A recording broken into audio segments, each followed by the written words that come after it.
Hi teachers, and welcome to our weekly lessons where we empower your writers.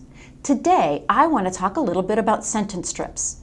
I know that in your classroom, you probably have plenty of them.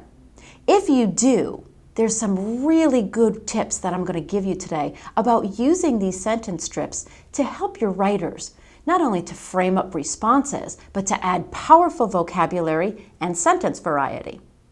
So, in my classroom, a couple of things would happen. Kids would begin to do some writing, but they would write some pretty boring kinds of sentences. Things like, she had a black hat. She had black shoes. She had. And in my estimation, those were boring sentences. And I needed a way to help kids to really refine that a little bit. So what I did was I taught them how to use some sentence starters. Sentence starters that didn't just say, she had, or I saw. One thing that I did was I created some posters for my students. Each poster related to a different sense. And if I'm writing narrative, then each of those senses was on a poster, and you can see that there's lots of good sentence variety in there. But I have some students have a hard time accessing that information on a poster. So what I did was I took those sentence starters and I put them on sentence strips. This way, what I can do is I can give those sentence strips right to my students when we're working in some sensory language. They have the advantage of having the sentence starter right there on their desk so they can access the language.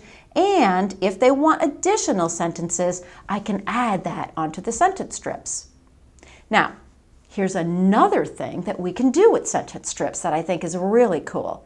We can color code them.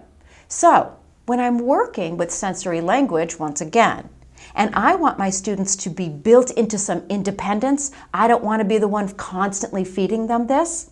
What I do then, once I've taught them how to use those sentence strips, I color code them. So anything that relates to seeing might be in the color blue. Anything relates to something that we might smell, maybe I'll write it in the color red. And in this way, I have all of these color-coded sentence strips that kids can go over to the Writing Center and access independently. I just want to show you one teacher's way of organizing it. So you see that there are some sentence strips, they're color-coded, and that teacher put a little ring around them.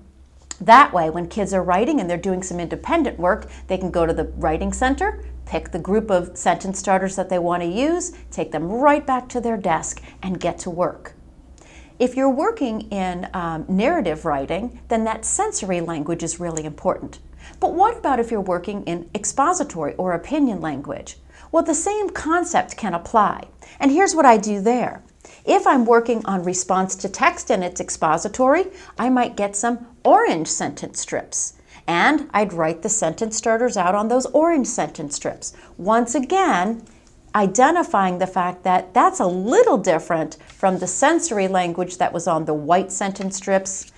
That way my kids know immediately what sentence strips to go to, which ones they can begin to access all on their own as I teach them to use those sentence starters. Sentence starters are invaluable in my classroom.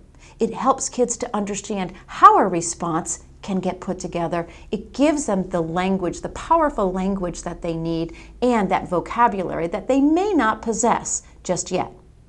If you like this lesson, click on the link below. We'll give you access to the slides that you've just seen in this particular video and a lesson plan to help you organize your writing classroom as well.